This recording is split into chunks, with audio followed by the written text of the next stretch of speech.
Sorry, somebody reminded me. Well, I did not remember. Thank you, everyone. Welcome back. Hello to audience on Zoom. Just a quick recap for you on Zoom. As part of our 30th anniversary, we've launched our 30 for 30 fundraising campaign to overcome drastic nationwide cuts in arts funding. Please check out our 30 for 30 page on our website and join our campaign. And also, if you can, join us tomorrow at our Planet Earth Poetry. Tickets also available through our website at Eventbrite.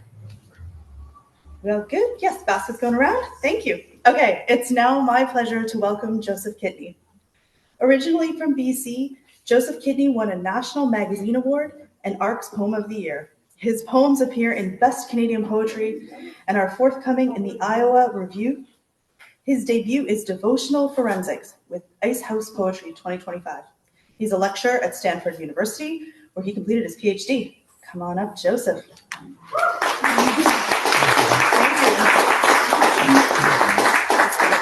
It's not cut off. That's really good. This up, I think. Hello, testing.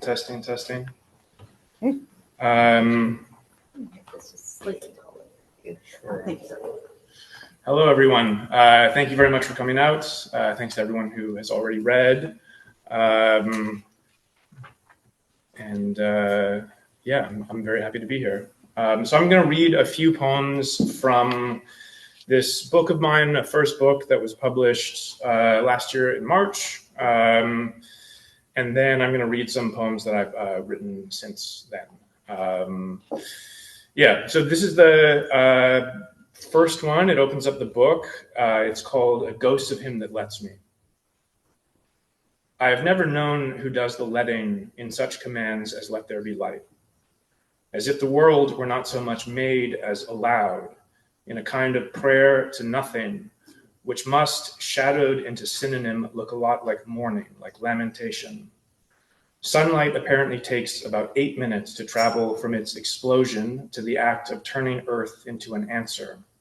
Thawed, a bird alit on a gutter and lozenged its sore throat with singing. It thought about how behalf almost sounds like a verb for cutting in two. The next poem is, I guess one way of introducing the poems in the book, and then some of the newer ones as well, is to say that there are a lot of poems about fire, a lot of poems about water, and sort of maybe as you've already seen in that last poem, I think every poem, with the exception of maybe one, features some kind of bird in it. So this one is about, I guess, fires, in particular down in California, where I've been now for a few years. And so there's sort of, I grew up with 4 seasons, I suppose, in Vancouver. I guess 1 season, really, if you think about it. But in recent years, I was introduced to the new season of fire season. So this one is called A Net I Seek to Hold the Wind. When the burning started in August, because it kept its own schedule, it could be early without seeming eager. On Point Reyes, there was fire locking antlers with fire, and the fires at Big Sur had so broad a wingspan they could soar for miles without flapping. Inland by Fresno, a fire slunk through pine wood, shoulders bobbing piston-like above its back. Antonio said it might last through December. I said I wouldn't be surprised by it. In the foothills of the Sierra, long since blasted by water from flumes to slurry into sluices, the fires were simplifying nature down to granite. The images showed black stumps of chalk fragility, irrelevant stalks, and coincidental skeletons. There was a bear skull somewhere, and the thing about bear skulls is just how narrow they are. What's missing is muscle, and there's so much missing you find it hard to comprehend the force of that jaw. There's a kind of religion in thinking about things that have gone away. Take the sun, for example, stashed away in smoke, its gray glow cratering the high noon ambiguities. Or else, on that fluorescent Wednesday, a broken yolk and oozing orange runneling. Temperatures overnight hit rock bottom and stuck the landing. The fires kept shoveling scenery into their bellies. I was reading the poems in which love is a horseman, spurring with fire and bridling with ice. California was burning. I was glad I packed sweaters. This poem is, in fact, just about a bird.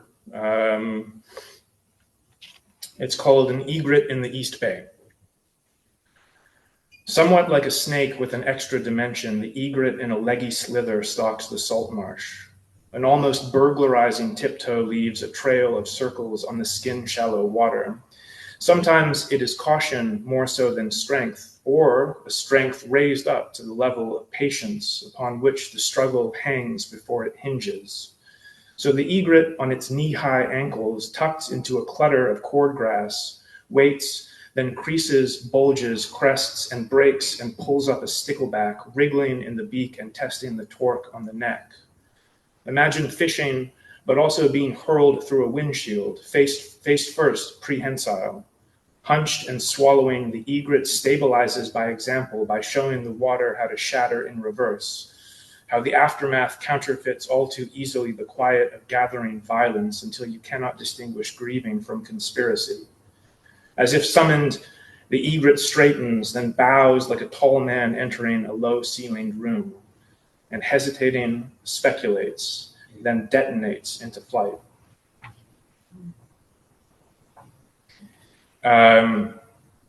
This is the last poem from the book I'll read. It's a short one.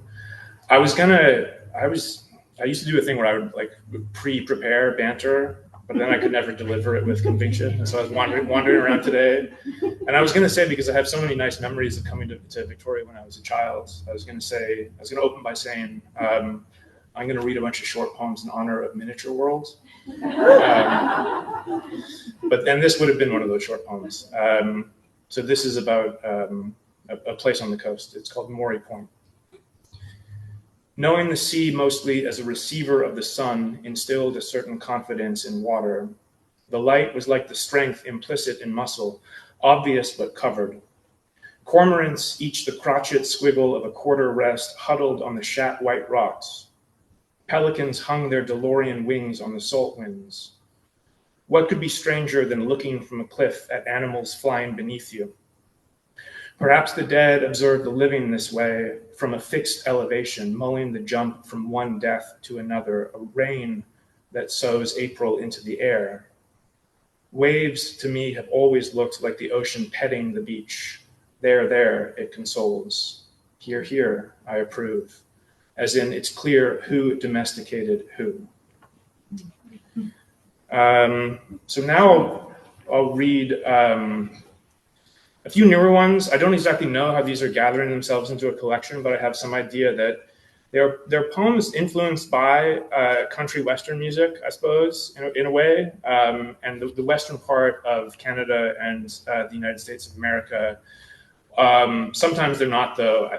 The first one I'm going to read, I'll read the first part. It's a two-part poem. And it's about, I guess it's located in Ontario, where some of my dad's family lives and where he grew up.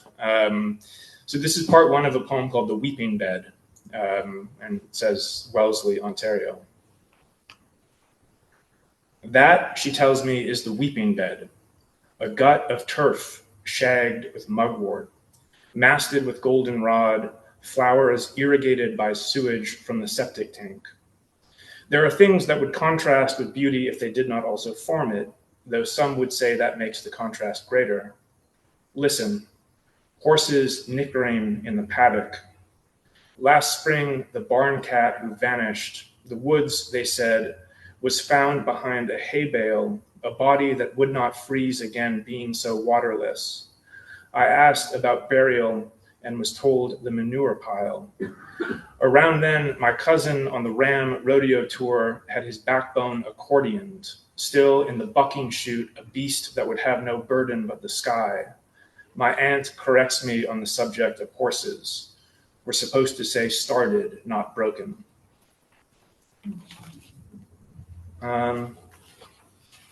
This one, I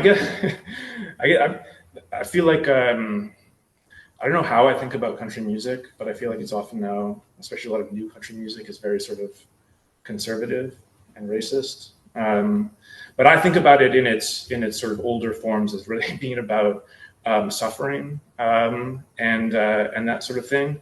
And so a lot of the new poems are kind of about pain and music and so on. And so this one is a poem I've been thinking about recently because I had a wisdom tooth extraction, and so I've been thinking about pain. So this one is called Anesthetic Theory. They celebrate the victory over feeling by raising a monument in the public garden to ether. Pain, which neither shall there be any more of, I had thought was a room whose door only opens from the inside. Above it all, a certain figure takes a naked body in his arms to heal it. Pressing a cloth against the chest, his face has a winterized vigilance like that of some judges, but judges nothing. Suffering, I once read, remains foreign to knowledge, which cannot express the experience of suffering without becoming irrational. Close to the monument, a weeping beech tree has no experience of suffering. A green firework lit by the dawn, it lasts for 12 hours. The old family photos took time to take, demanded an inhuman stillness.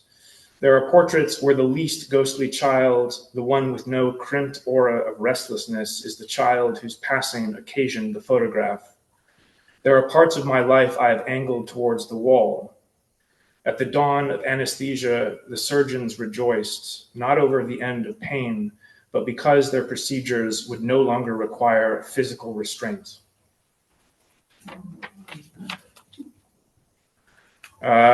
We'll see how the time goes here. I think the sort of center of whatever the next manuscript is going to be these long, not long, my page-long poems dedicated to certain regions. Again, from the western part of this continent. So maybe I'll read a couple of those, yeah.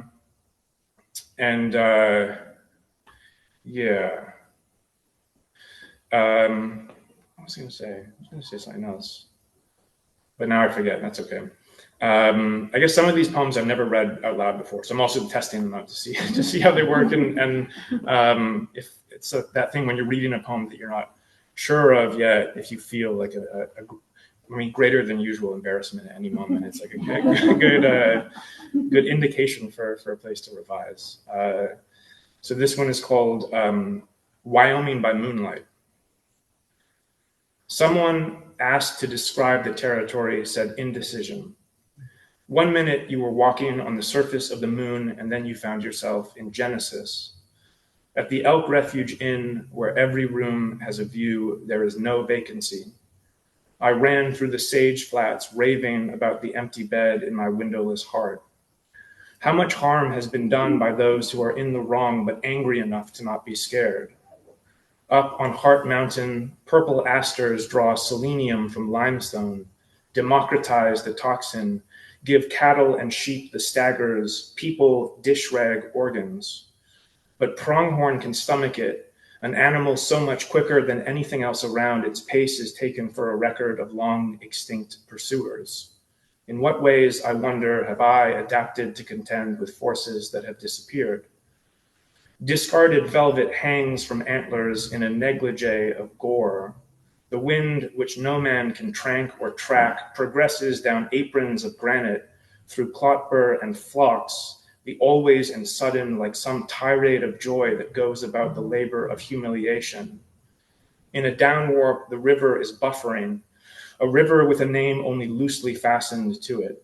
Across a creek, I lie across a corduroy bridge, filling a bottle with water despite my friend's warning that who knows what could have died upstream, replacing the current with lunacy. That morning, we woke to screams. The neighbor had found the body of a guest in the hot tub. A real estate speculator, the crows had made red cirques of his sockets, and the post-mortem purge geysering up through the nostrils tusked his face with blood. So at the very same moment when a man within earshot, defecting from the living to the dead, commended into the hands of evening property immovable and otherwise, I lay half alive, dreaming of a funeral, a priest who said, let all those who profit off shelter die in the open air, a lesson from the Gospel of Lucan. Then came a scene from childhood, except I was a horse who, ridden by an astronaut, shied and refused the jump. I'll just do one last one now, but thank you so much for listening. It's been a real pleasure. This one, I can read the title. The title is so long, you might think that's the poem, but there's a poem after it. So this is called "In Which Alberta Plays the Old West, Not So Much in the Way That Angela Hewitt Plays Bach as in the way that a dog plays dead." I pulled into a one-horse town that was one horse shy, and the song on the radio went, "Oh baby, obey me." Someone giving direction said, "If you see the church, you've gone too far." An acre of hoods in the car lot caught the light and shimmered like the Adriatic Sea. Day drinkers at the bar kept asking, "What's the damage?" A child in the corner said, "The night is always darkest." I had a lover and she cut right through me like a saw. To be dead and standing is a variant of majesty. A red fox flickered through the wild rose and chaparral. In a field of panic grass, a gutted Ford was browning like an old banana. Maybe the soul is not so different from a common grackle, hopping about and foraging for smithereens from an economy of sacrifice beyond its comprehension. We should be so lucky, my mother used to say, as if willing it in the same breath as mourning it. I had a lover and she cut right through me like a song, not unlike the wind that the falcon scythes and vaults, and is not entirely separate from, but rather a manifestation of that hunger which may not be felt, but can still characterize an element that consists of what looks like emptiness to the sparrow that breaks apart in the talons like friable clay. A horsehair bow made music on a blade. The skies above were spangled like an Appaloosa mare. In the foothills, a mountain goat clambered up the shattered mosaic of slate and shale with the sound of a coin purse being plunked on the floor once and over again, all my sorrows cauterized into desire. Back at the bar, the men exchanged words like hostages. Somewhere beneath us, the sputum-like oil of bitumen lay dreaming of ignition, of the fires that will wrap around the earth like foil. In the cemetery, you can walk along the ironwood stelae, reading about the people who had been translated from this world. Thank you very much.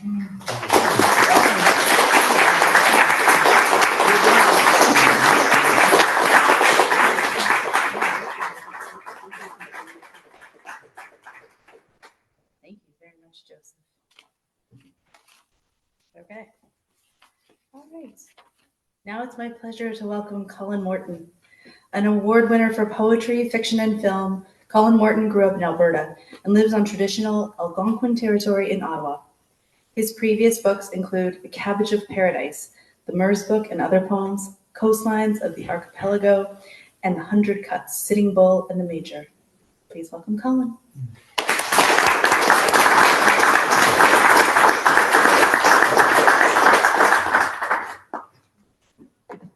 Thank you, Anna. And thank you all. Congratulations to Planet Earth Poetry for its 30th anniversary.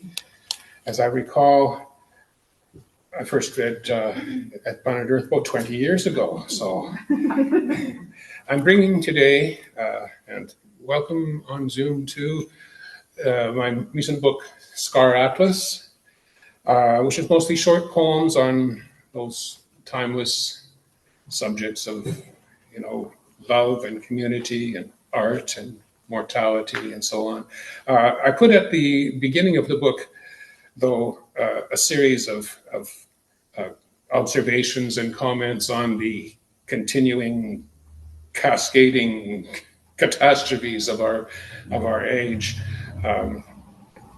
It's gotten even crazier since I wrote those poems. But as my neighbor says, don't get me started on that. I'm going to jump right ahead to the title section and the title poem of Scar Atlas. And in this, we're back in time where I, as narrator, am a child, observing my father, a war veteran from the Second World War, still dealing with the consequences of that war years and decades later. This is Scar Atlas. My father leaned over the sink to study his face in the mirror. With a sterilized needle, he probed, prodded, nudged out a sliver of bomb casing risen to the surface years after he came home from war. Field doctors had removed the larger bits, phosphorus that glowed in the dark, then smoothed on a sheet of skin borrowed from his body lower down.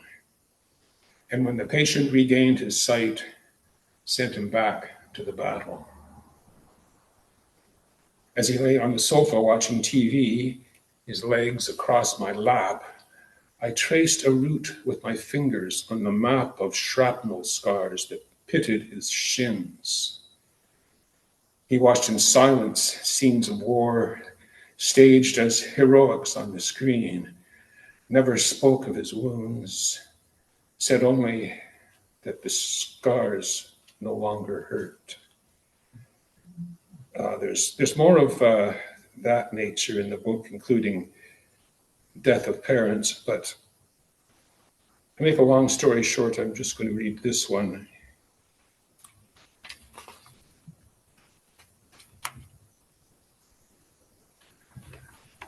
I met an artist who said she stole her father's ashes from her mother's home, spread them under her father's microscope, and saw phosphorus constellations shining. We really are stardust. She showed me the video, and yes, we are made of phosphorus which glows and shines in constellations. There are a number of also poems for friends in the book, including this one for a friend I would visit going back to Calgary many times. It's called Late Call. We'd get together on my rare trips home, beer and tacos, hammocks in his backyard, telling tales of the 60s and 70s when anywhere away was our motto, and he really lived it. While I got my degrees, I was waiting for letters from Kathmandu or Merida. I know I'll have to work till I die, he'd say, but I'm glad I lived my 20s free. Though I remember him at 20, too, crying on the floor for his mother lost, father AWOL. Though he trekked from Damascus to Rajasthan, he never shook free the grudge he carried that later, baffling doctors, settled to his gut. Life goes on, he'd say, and then it won't. One last call when not enough is said besides goodbye. You came to help, I remind him, when my car dropped its axle after midnight and I woke you with my call. Not this time, friend, he faintly laughs. From now on, you are on your own. So I grew up in Calgary, but now I spend over half my life in Ottawa, and I suppose you in Victoria will understand that while Ottawa is a capital city, it's also a lot like other Canadian cities. It's built in the 19th century and continually rebuilding itself since then. This one is called Night Walking. Somewhere between ends and beginnings, alert to the scuff of a shoe in the shadows a block away, I walk the night streets of this city in midway through self-demolition, half metamorphosed, half decayed, passing shadows of my former self on streets where storefronts have shifted, signs altered, brick facades from another century caught in a bank tower's funhouse mirrors. And turning a corner, I sometimes glimpse the virtual, the becoming city, as near in time as this red brick, though barely imagined here at street level, where for years I've crossed against the light, and soon the first transhumans will cross, become one with their devices. At the edges of vision, they pass like shadows, eyes never meeting, as if they don't see me, or if they do not see me as forebear, flat-footed, astigmatic, fatally flawed, an X of flesh in a world of unknowns, and caught in reflection between walls of glass. Excuse me.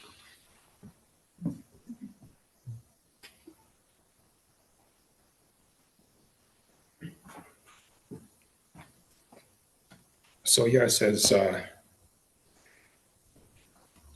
as years go on, we have some weaknesses, some shortcomings, some pains. Here's one small one that a lot of people will be familiar with: tinnitus. I read John Cage, and in a silent room, listened to the low thrum of blood in my veins, the hiss of nerves in my head. Proprioception, I called it, after Olson. For years, I believed what I heard was the microbiome of my inner ear, cells living out their lives in there, and I wondered about this thing called me. How much of me is a population of microbes doing I don't know what to or for me, living and dying as I say these words. Now I accent the first syllable, call it tinnitus, as if that's an explanation. I told the doctor, I guess there's little I can do. You can complain, he said. And maybe just complaining is not for a little thing like tinnitus. Well, maybe some people suffer tinnitus greatly. But as the years goes on, there are a few more things that are hard to deal with. What are you going to do about them? You could poet the heck out of it. You could make it a villanelle. You could add a bunch of hyperbole. You could use a strange word like crepuscule instead of twilight into the title of your poem. This is crepuscule. Pacemaker, beta blocker, titanium knee. We're kept in comfort at great expense. Remember yesterday when we were free? Now appointments fill our week, always looking for glasses or pens, pacemaker, beta blocker, titanium knee. You say I can't hear. Well, you can't see. Dear, let's not even mention depends. Remember yesterday when we were free? I look after you. You take care of me. We've been lovers. We're still friends. Pacemaker, beta blocker, titanium knee. Remember how we'd run uphill to see sunset? We didn't want the day to end.